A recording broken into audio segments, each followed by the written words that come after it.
એ આવી છે રાજી મહારાજના હુકમથી, ધામધણીના હુકમથી, પરમાત્માના હુકમથી, આજ્ઞાથી, એમની મેયરથી જે ચોપાઈ આવી છે એ ચોપાઈ છે પ્રકરણ નંબર 98, આ અધિક મહિનાનો 6 પરિવાર તેને ગોટા પાણીને પાઠ કર્યા અને જે પૂર્ણાહુતિ થઈ અને એમાં ફળ સ્વરૂપે આપણને ચોપાઈ જે બતાવે છે 98 પ્રકરણ છે, કિરણતન કિતાબ છે, ચોપાઈ નંબર છે 4। पूछो अपनी आत्म को कोई दूजा है इब्तदा है रूहल्ला इल्म लाए के कहलावे इत खुदा है कहलावे इत खुदा है। बोले श्री प्राणनाथ प्यारी की जय, कृष्ण प्रणयलाल की जय। अक्षरથી શ્રી કૃષ્ણ પારબ્રહ્મ પરમાત્મા પુરુષોત્તમ દામધણી પ્રાણોના નાથ સત સાંઈ એવા પરમાત્માની કૃપાથી આપણને આ બ્રહ્માંડમાં આ બ્રહ્મવાણી મળી છે। આ કંઈ નથી, 14 લોકમાં કંઈ નથી, એવી આ વાણી આપણને મળી છે અને આપણે પાઠ જે કરતા હોય છે ભાગ્યશાળી છે એને આ પારાયણ પાઠ કરવાનો, આ શબ્દ વાણીનો મંથન વાંચન દર્શન એ લાભ મળે છે, સાંભળવાનો પણ એ લાભ મળે છે। જ્યારે માતા લક્ષ્મીજીના કોઈ લાભ ન કમાયો, એટલા માટે તો 7 કલ્પાંત તપ કર્યા તો પણ ન મળ્યો। એવી બ્રહ્માણી આ ભાગ્યશાળીને મળે છે। એવા રાજજી મહારાજ આપણને સૌના માટે આ 14 લોકના સુખ માટે, 14 લોકને સુખ ક્યારે મળશે? 8 વિસ્તી મળશે, 8 મુક્તિ સ્થળ મળશે, તો એ મોક્ષ મતલબ એટલે કે મુક્તિ, મુક્ત થઈ જશે, આવાગમનના ચક્કરમાંથી મુક્ત થઈ જશે, એ મુક્તિ કહેવાય। મુક્તિ એટલે છુટકારો।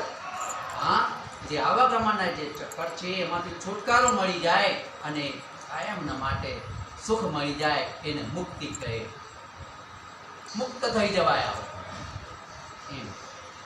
એટલે આવા દુઃખોમાંથી એ મુક્ત થઈ જવાય, આવાગમનના ચક્કરમાંથી મુક્ત થવાય। એટલે એવું જ્ઞાન પ્રાણના નાથ પ્રાણનાથ એ સૌના કલ્યાણ માટે 14 લોક માટે પણ લઈને આવ્યા છે।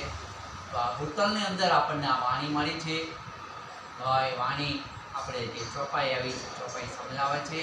પૂછો આપની આત્મ કો, આપની આત્મને પૂછો, આપણા દિલને પૂછો।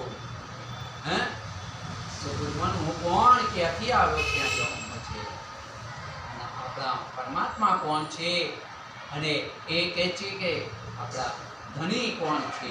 એ ધણી એક અક્ષરાતીત પરમાત્મા સિવાય, શ્રી કૃષ્ણ સિવાય, પુરુષોત્તમ સિવાય બીજા કોઈ છે?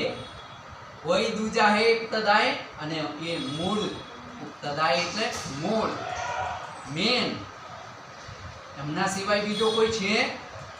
પૂછો, આપણી આત્મને પૂછો, આગળ કોઈ બીજો છે? હે, પુરુષોત્તમ ધામધણી સિવાય બીજો કોઈ કોણ છે? એવું જ્ઞાન કોણ લઈને આવ્યું? રૂહલ્લા ઇલ્મ લાય કે, રૂહલ્લા સદગુરુ મહારાજ ધણી શ્રી દેવચંદ્રજી મહારાજ એ લઈને આવ્યા। ત્યારે ખબર પડી, એ તો ખબર જ નથી। આપણે વિતકના માધ્યમથી જઈએ છીએ, વિતક સાંભળીએ છીએ, એમાં સદગુરુ મહારાજ નાની ઉંમર હોય ત્યારે પણ બધાને પૂછે છે કે હું કોણ, ક્યાંથી આવ્યો, પરમાત્મા કોણ છે, આ જગત કોને બનાવ્યું? ત્યારે કોઈ જવાબ આપતું નહોતું। બસ પરમાત્મા તો કણ કણમાં છે, બસ એટલો જવાબ આપતા।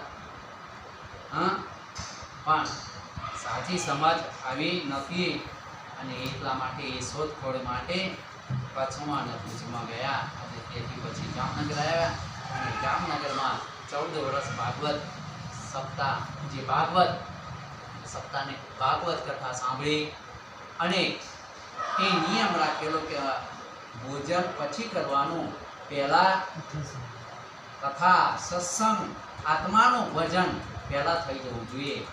એમ કરીને એવી રીતે નિયમ રાખી અને સાંભળતા હતા. કોઈ દિવસ ચૂકતા નહોતા. બીમારી હોય કોઈ નહીં, બીમાર કે કંઈ નહીં, આપણે પૂજા કરી લો તમે, મારા તબિયત સારી નથી, એમ નહીં. જે કથા સાંભળવા જવાનું એમની કે કોઈને બીજાને નથી કહ્યું, ઘરમાં બધા હતા છતાં એવું નહીં કહ્યું મારા બદલામાં જાઓ ને, આજે મને તબિયત સારી નથી, કથા સાંભળવા જાઓ નહીં. પોતાને જ જવાનું, પોતાને ભૂખ લાગી હોય તો પોતે જ જમવાનું, બીજા કોઈને નહીં, તો જ તૃપ્ત થવાય.